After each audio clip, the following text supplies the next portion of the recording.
back at the flat and trying to deal with a body that's asking me to deal with interdimensional stuff at the same time, and I'm like, yeah, but no thank you. And it keeps pushing it on me like I'm being molested by interdimensional forces at the moment.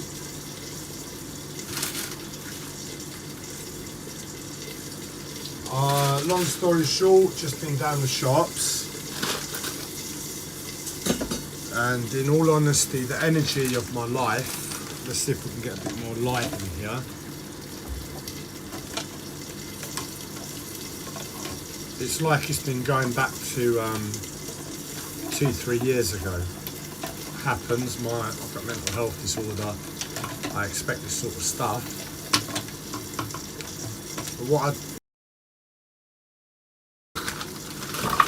had to go back to sex. I had to go back to sex, literally. I had to go back to sex, the shop, C-E-X. But instead of calling it Kex, they want to call it sex for all the teenagers that shop there.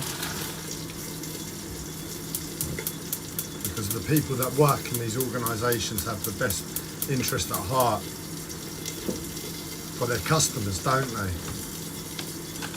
Don't want to mess up the consciousness of a young 14-year-old teenager just wanting to buy a video game. We've got to mix in sex and sell that with it too. Get them off and started at a young age, but it just highlights the point right now for myself in terms of the collective psychosis and the live stream I made earlier, in and that we're all conscious beings, yeah, and we're all doing our best where we're working. How did that one slip by? How did all these little slip-bys happen in society? Whereby there's apparently good people working in organisations, best interest and care of everybody at heart, but yet, you know, a little bit of marketing, we have to do this and we have to do that, and a little bit of money making, oh, we have to do this and we have to do that.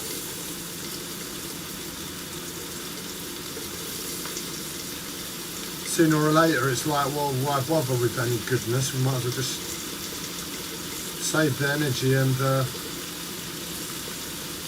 get on with a corrupt society, and hope that one day it sorts itself out. If it doesn't, at least I haven't suffered in the meantime, or lied to myself that I'm doing good in this world, and I'm really just lying to myself so I can get by another day and I don't suffer while other people suffer my luxuries. I've just been for a walk down the shops. The place I went to was where I used to live, and I used to go shopping all the time 3-4 years ago, where my mental health is forcing me to reminisce of.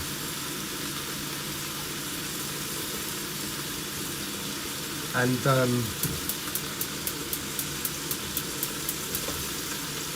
I actually started out quite pleasantly. It was like nice to be out and about. I wasn't under any stress from my mental health.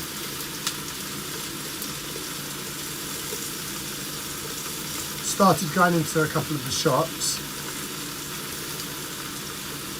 Well, no, it was the first shop I went into. And what I've been fighting all day, a massive pressure on my physical body, and really is a continuation of a long process that's been taking place now.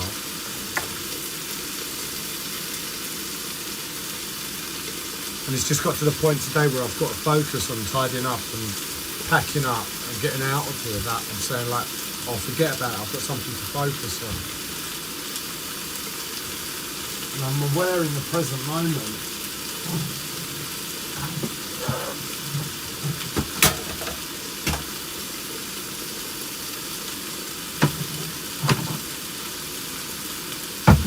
how wrong the experience is. Permanently my eyes. I packed away the can opener, so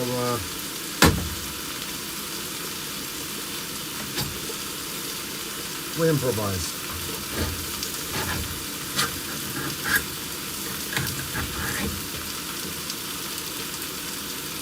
And I'm aware every so often when I'm focused enough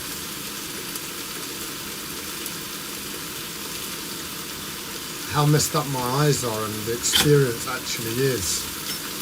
But I just persist because I don't know what to do. And either way, I just went for a walk down the shops and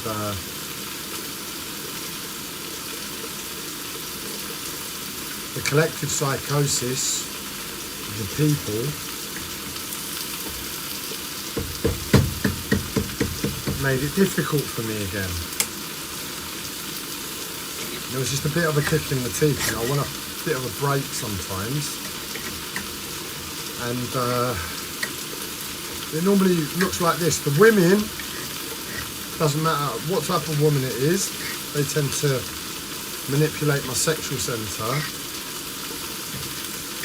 And it's energetic sexual molestation. Molestation, rape. I didn't give them permission to start doing anything with me. And the men, they mess up my energy body. They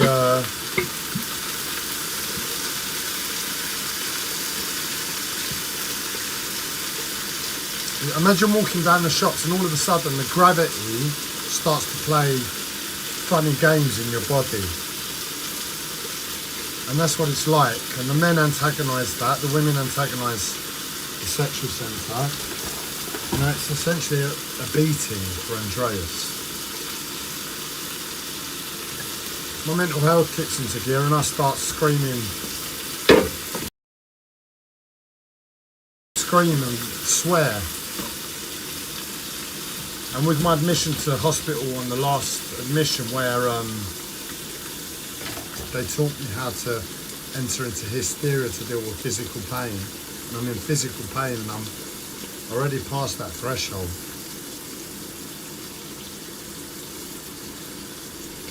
I voice it into language now because it's too harsh an experience, at least for myself. God knows anybody else, just to hear me effing and blinding. Now I impart a message now. I just say what's in my head, the truth that's in my head, and it's not pleasant. It's all about coronavirus and how fucked up we are and how fucked up shopping is, and oh, we've got lovely Christmas coming up and I make everyone depressed.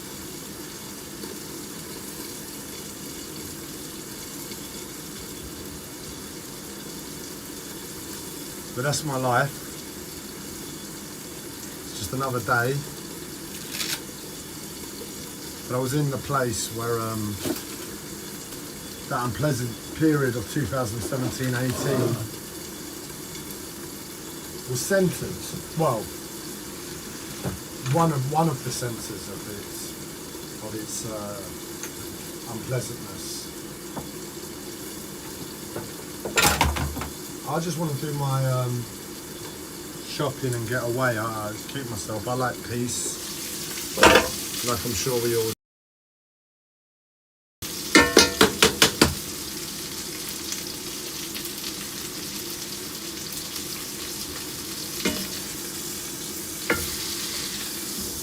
And I'm just trying to calm myself, if I'm honest. But where I'm vocal and expressing today to deal with the physical discomforts,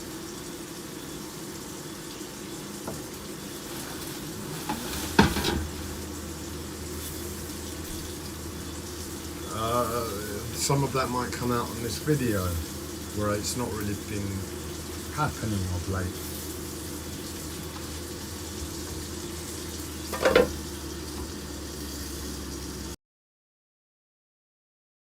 But yeah, obviously something about me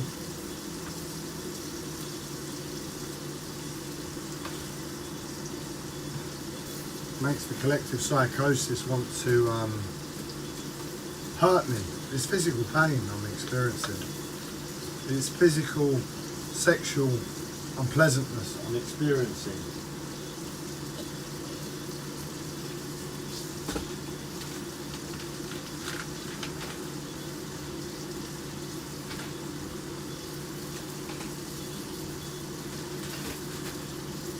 And it's just another day, if I'm honest. But where I don't have a centre to begin with in terms of my physical body, because I'm in pain, and when you pass your pain threshold barrier, you become a bit weak.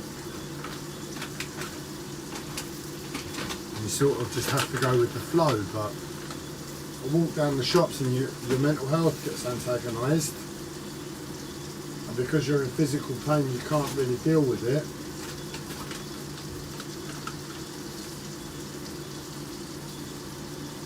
It's a lot more difficult than it ever once was. I'm experiencing similar things that I've experienced in the past. But in the past I didn't know it was physical pain. It makes sense that it was, but I didn't know it. Now I know it. It's like seeing a bloody knee and not knowing what it is. Your knee's bleeding. And you're like, oh, that's nice. And it's red and it's like this and the skin's like that. Okay, that's how it once was. And you deal with it. Oh, I can't quite walk in the same way. Let's walk a different way. Now it's like, oh fuck, I'm in physical agony. I don't know how to get out of this.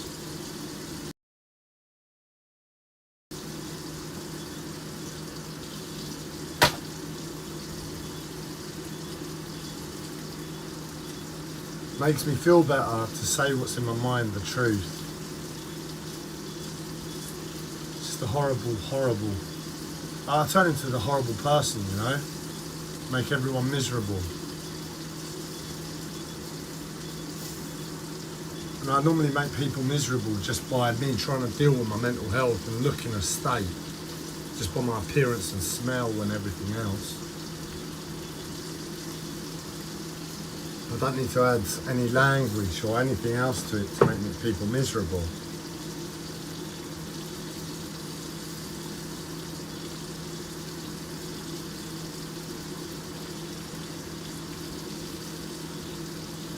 And what do I tell you all? Because you know the truth anyway, you know truth.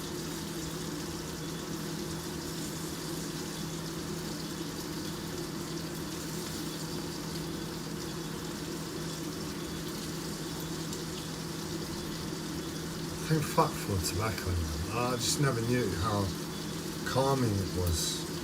Someone should have told me. It's like designed for Andreas. But I have to be responsible, and I have to use it in a very sensible way.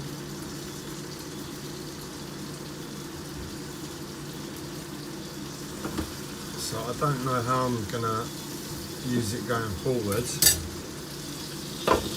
But it comes back to the same thing on a Saturday.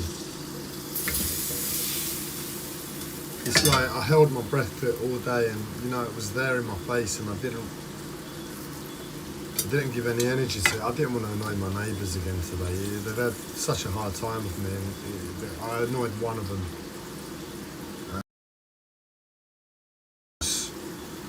He rose to the annoyance I put on his life, and I'm surprised it's taken, what, 3 years for a neighbour to get to that point.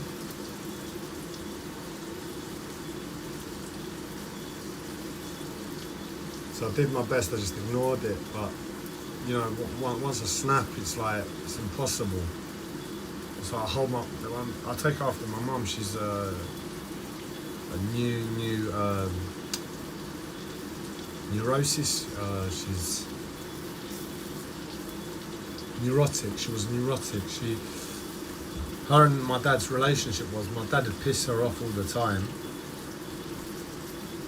She'd hold it in as best as she could, and then one day, every Saturday, Sunday, whatever, when she'd just explode.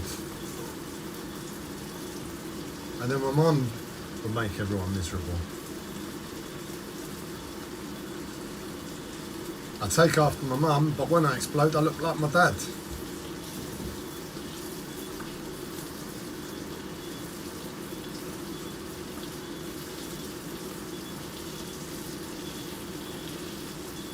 And I remind myself, you know, it's like I can talk all I want, how shit the world is, how fucked up it is.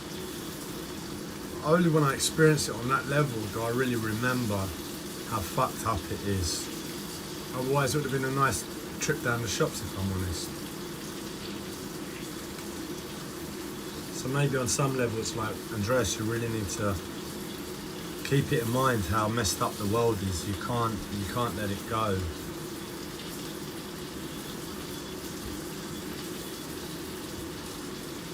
I love Dalston. Dalston is where I just went. It's a great place, what it used to be. I mean, real black tribe energy. And it was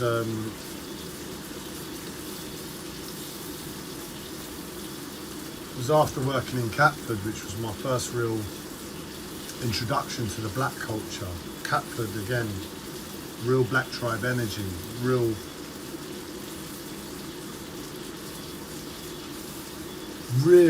life, you know. It's like we don't need to be fancy. That's the energy. From that, I read it as a white person. We don't need to be fancy. Here's food, eat, man. Buy it, don't buy it. It's up to you. Bit of rubbish in the street. We've got cleaners coming after.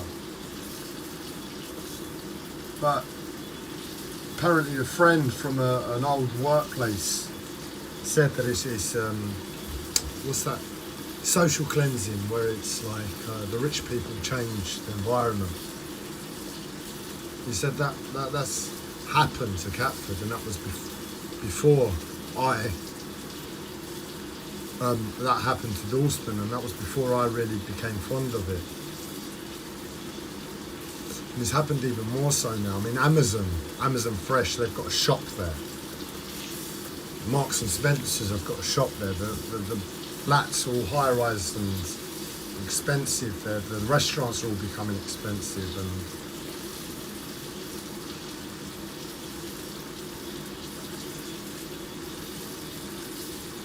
it's like I see where you're going. It's like society can be better than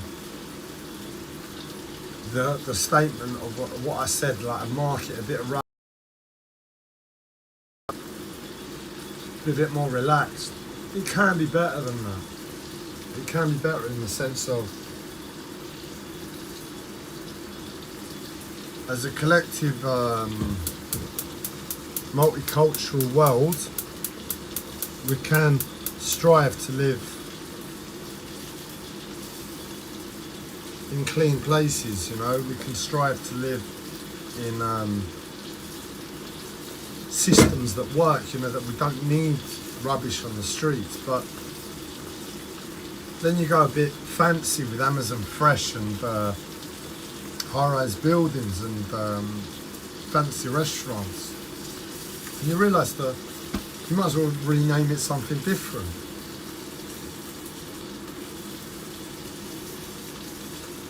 It's just like a bit too much.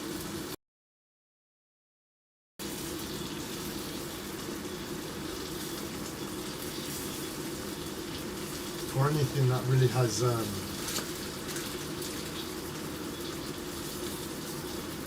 value to humanity anymore, you just go in the other direction of creating another sickness in a different way.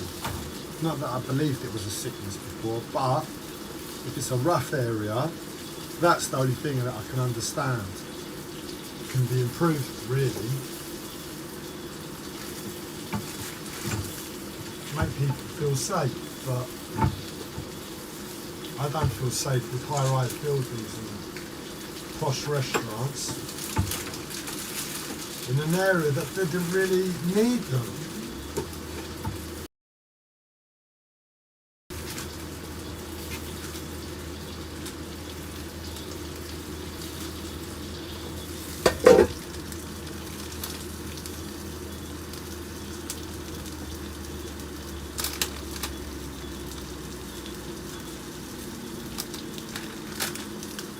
I don't know if it's just me where I don't work and everybody works, you know, and it's like Saturday's a day off.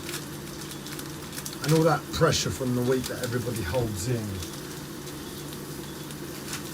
while they're working and focusing, they're absorbing it, and the weekend rolls around and they're like, right, we can relax. And I sense all of that energy, that it's a depression. There's a depression in the air. That's what I sense on Saturdays. And where people let go and of that tension from the week,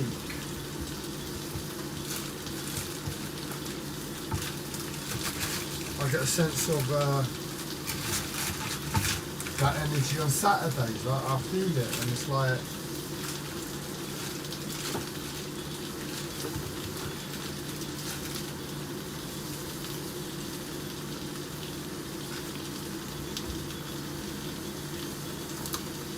we just get, I just don't want to speak anymore, but if I don't speak a little bit more, I'm going to be in the same place before long.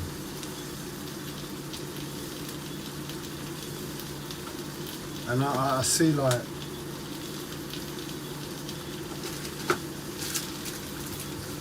how it's possible I'm getting further and further away from you all, that you're still awake.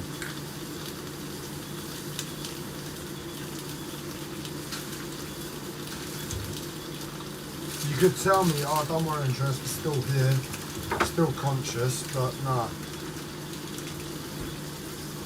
Obviously my reluctance to engage within language and understand language, I need a little bit more of a experiential understanding that you haven't forgotten.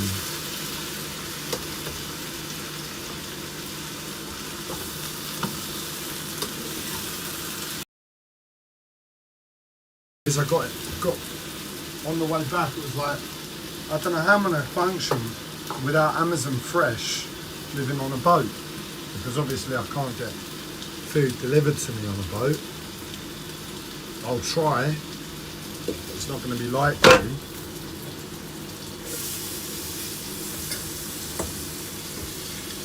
And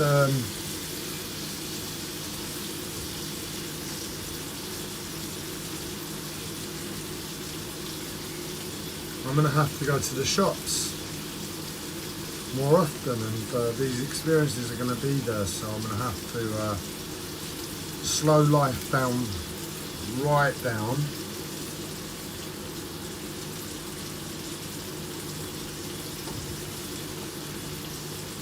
so a bit more present and focused to an ordeal that should be a simple task.